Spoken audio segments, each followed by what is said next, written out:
Hello दोस्तों, कैसे हैं आप सभी का स्वागत करता हूं। और आपके लिए एक बड़ी खुशखबरी वाली बात है। अब दोनों तरह की न्यूज है, क्योंकि आज ही उन्होंने नोटिस निकाला है रेलवे ने। मतलब 2019 का नोटिस है, आज जाकर पूरा हो रहा है। अच्छी बात है। और उन्होंने लास्ट में 3 पॉइंट और ऐड कर दिए, 8 नंबर, 9 नंबर और 10 नंबर। क्या है ये पॉइंट? क्या ये हमारे लिए फायदेमंद है? और इससे रिजल्ट की कैसी आशंका आती है? आशंका मतलब रिजल्ट क्या आने वाला है? क्या आज रात को आ जाएगा? क्योंकि ग्रुप डी ने अपना लॉगिन पोर्टल की लिंक भी अपडेट कर दी है। जी बिल्कुल, क्या आज रात को आ जाए या कल आ जाए या आने वाले हफ्ते में आ जाए, मतलब इस हफ्ते में आ जाए। रिजल्ट आने की पूरी पूरी संभावनाएं हैं। और हो सकता है कि बिल्कुल उन्होंने तैयार कर लिया है रिजल्ट। ऐसा क्यों? ऐसा मैं क्यों कह रहा हूं, चलिए मुद्दा पे बात करते हैं। आज एक नोटिस आया, किसकी तरफ से? रेलवे की तरफ से। उन्होंने कहा है कि भैया हमने कुछ अमेंडमेंट किए हैं, जिससे कि बाद में कोई दिक्कत स्टूडेंट के दिमाग में ना रहे। क्योंकि बच्चे के दिमाग में ये सारी दिक्कतें हो सकती हैं जब रिजल्ट आएगा, फिर बाद में रिजल्ट रुकता डोले, फिर रिवाइज रिजल्ट लेकर आओ, फिर ये करो, फिर वो करो। अब ये कई सारे बच्चों के लिए अच्छी न्यूज है और कई सारे बच्चों के लिए थोड़ी सी डराने वाली न्यूज है। अब मैं बताता हूं कि न्यूज क्या है। इन्होंने 3 अमेंडमेंट क्या दिए हैं। इन्होंने कहा है कि हमने प्रत्येक बच्चे के लिए उसकी कैटेगरी के हिसाब से एक मिनिमम एलिजिबिलिटी क्राइटेरिया रखा था, percentage of minimum eligibility criteria रखा था, जिसमें जनरल कैटेगरी को हमने 40% के अंदर रखा, जिसमें हमने यूआर कैटेगरी को 40% रखा। उसके बाद इसने बोला है कि हमने ईडब्ल्यूएस कैटेगरी को, इकोनॉमिक वीकर सेक्शन को भी 40% रखा है। और ओबीसी जो एनसीएल वाले होते हैं, ओबीसी नॉन क्रिमिनलियर वाले, उसमें 30% हमने रखा है।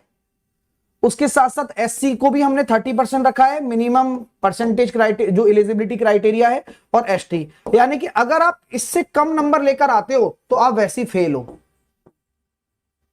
इससे कम अगर आपके आते हैं तो आप फेल हो। ये बात तो आपको समझ में आती होगी। As per the qualifying criteria इन्होंने ये अपने नोटिफिकेशन में ही दे दिया है। ठीक है। अब प्रश्न पता है क्या उठ रहा है? प्रश्न ये इनके दिमाग में आ गया कि जब इन्होंने रिजल्ट निकाला होगा तो ऐसे बच्चे कई सारे होंगे जिनके 50 से ऊपर नंबर आ रहे होंगे, 60 से ऊपर नंबर आ रहे होंगे, और उनकी शिफ्ट होगी आसान। और उन्होंने नॉर्मलाइज किया होगा किससे? बेस शिफ्ट से। जो बेस शिफ्ट है, मतलब ना तो उसमें अटेंडेंस भी उसमें 50% से ज्यादा हो। बेस शिफ्ट का मतलब है कि अभी इसमें क्या हुआ है कि अटेंडेंस भी तो कम रही है इस बार। अटेंडेंस भी कम रही है और बच्चों के नंबर कम भी आ रहे हैं और कई बच्चों के क्वालिफाइंग भी हो रहे हैं। लेकिन जो भी आपके नॉर्मलाइज मार्क्स हैं वो ऊपर नीचे होंगे। जैसे कि उन बच्चों को भी हिम्मत नहीं हारनी है इसमें। उन बच्चों की भी हिम्मत नहीं हारनी है जिनके मान लो 35 नंबर आ रहे हैं और 37 नंबर आ रहे हैं। ऐसा क्यों सर? क्योंकि उनका भी सिलेक्शन इसमें हो सकता है। तो ये बड़ी खुशखबरी यहां पर आई है कि जिनके 35 नंबर, 37 नंबर, 39 नंबर आ रहे हैं और वो जनरल कैटेगरी के हैं या फिर इकोनॉमिक वीकर सेक्शन के हैं, या जिन बच्चों के नंबर 29 नंबर आ रहे हैं या 30 नंबर आ रहे हैं या 35 नंबर आ रहे हैं, तो अगर आपका क्राइटेरिया, एलिजिबिलिटी क्राइटेरिया, अगर नंबर कम भी आ रहे हैं आपके, क्योंकि आपने नंबर अपने ऐड कर लिए, आपने अपने नंबर जोड़ लिए। कई बच्चे सोच रहे हैं सर मेरे तो नंबर कम आ रहे हैं, मेरा होगा नहीं होगा। लेकिन डिपेंड करेगा कि आपकी शिफ्ट कैसी है। अगर आपकी शिफ्ट टिपिकल है, थोड़ी सी डिफिकल्ट है, और आप में आपके अटेंडेंस भी पूरी है आपके शिफ्ट में, तो आपके नंबर 100% बढ़ेंगे। ये रेलवे ने बता दिया है। और किसी बच्चे के नंबर 50 आ रहे हैं और आसान शिफ्ट है और लगभग एवरेज जो नंबर आ रहे हैं वो 75 आ रहे हैं सबके, 75, 60, और आपके आ रहे हैं 50 ही, तो आपके नंबर कम भी हो सकते हैं नॉर्मलाइज होकर।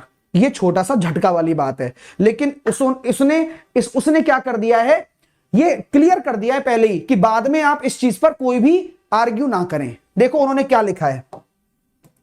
For this the percentile score of each candidate will be converted into the normalize marks. यानी कि हर कैंडिडेट के जो नंबर होंगे वो नॉर्मलाइज मार्क्स में कन्वर्ट किए जाएंगे, रॉ मार्क्स नहीं होंगे। तो जिनके नंबर कम आ रहे हैं उनके लिए फायदे वाली बात हो सकती है कि हो सकता है इस बार परचम लहर ही जाए। भाई साहब क्या दिक्कत है? ठीक है।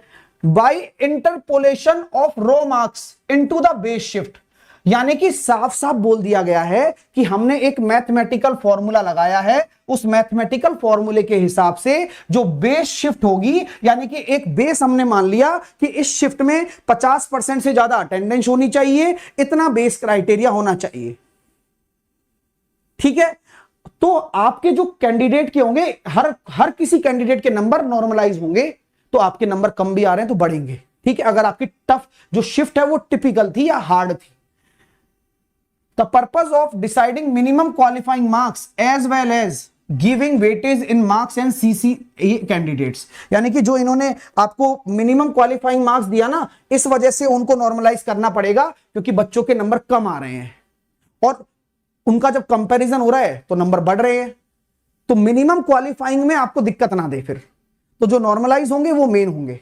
सर कल 3 बजे आएगा रिजल्ट, नोटिस आ गया है, चलो बढ़िया है, मैं कह ही रहा था रिजल्ट प्रिपेयर हो चुका है और कल 3 बजे रिजल्ट आ जाएगा जैसा कि बता रहा है। अभी मैं जाकर मैं खुद भी देखूंगा उसको। चलिए आगे क्या बोला गया है। सर बेस शिफ्ट का क्या मतलब है, कई बच्चों को बेस शिफ्ट का मतलब समझाना है। बेस शिफ्ट क्या है सुनिए, base shift for the above purpose, जो ये पर्पस पूरा सॉल्व किया गया है उसके लिए बेस शिफ्ट को डिफाइन किया गया है। ऐसी शिफ्ट जिसमें हाईएस्ट मीन एवरेज, लो स्टैटिस्टिक्स लगा दिया और क्या, उसने मीन निकाल लिया, वहां पर एवरेज निकाल लिया, जितनी भी शिफ्ट उस दिन हुई हैं, with a condition that is present candidate count should be 70% more than the average of the shift, यानी कि 70% से ज्यादा कैंडिडेट होने चाहिए उसमें। अरे 87.67 सर हो जाएगा क्या, अरे मजाक मत करो यार, हो रहा है तो मिठाई भी खिला रहे हो, ऐसी क्या बात है। In case highest mean of 2 shift is same, मतलब जिनका माध्य जो है वो समान निकल के आ रहा हो, तो highest individual marks shell be considered, किसी बच्चे के जो सबसे ज्यादा मार्क्स होंगे वो कंसीडर किए जाएंगे। In case both the highest mean and highest individual marks are same, the shift having highest present candidate count shall be considered as the base shift. ऐसे होगा, यानी कि बेस शिफ्ट इन्होंने 3-4 तरीके से की है कि भाई अगर मान लो किसी शिफ्ट के हमने पूरा एवरेज निकाल दिया एक शिफ्ट का, तो उसमें हम देखेंगे कि कितने बच्चे आए, 70% से ज्यादा अटेंडेंस होनी चाहिए, उसके नंबर देखेंगे। तो आप जैसे आपको ये भी रिस्क रहता है ना कि सर मान लो किसी में 30 ही बच्चे आए और उसके उस शिफ्ट में 30 बच्चे 90% से ऊपर नंबर ले आए, ऐसे काम नहीं चलेगा। ठीक है, तो ये भी इन्होंने क्लियर कर दिया है। जैसे मान लो 30 ही बच्चे आए, किसी में 30 बच्चे आए किसी शिफ्ट में और सबके 90-90 नंबर है, तो ये थोड़ी 90 नंबर कट ऑफ चली जाएगी या 90 नंबर मिनिमम एलिजिबिलिटी क्राइटेरिया हो जाएगा, ऐसा नहीं है। इन्होंने बोला है कि अटेंडेंस भी जो होनी चाहिए वो 70% या फिर उससे ज्यादा होनी चाहिए। हाईएस्ट मीन निकाला जाएगा, माध्य निकाला जाएगा, और माध्य क्या होता है जल्दी बताओ, किसी का माध्य क्या होता है, माध्य बराबर होता है कुल मार्क्स उस शिफ्ट में आए, कुल अंक बटे बच्चों की संख्या। तो जो नंबर आएगा वो एवरेज मार्क्स होगा। अब हो सकता है कि पहली शिफ्ट का और दूसरी शिफ्ट का एवरेज मार्क्स सेम हो जाए, ये भी तो हो सकता है, पहली शिफ्ट और दूसरी शिफ्ट का एवरेज मार्क्स सेम हो जाए। तो एवरेज मार्क्स अगर सेम हो गया तो फिर क्या करेंगे ये लोग, फिर वो देखेंगे कि कितने बच्चे मतलब किसमें ज्यादा बच्चे हैं, है ना, हाईएस्ट मीन और हाईएस्ट इंडिविजुअल मार्क्स देखेंगे, और फिर किसमें the having highest present candidate,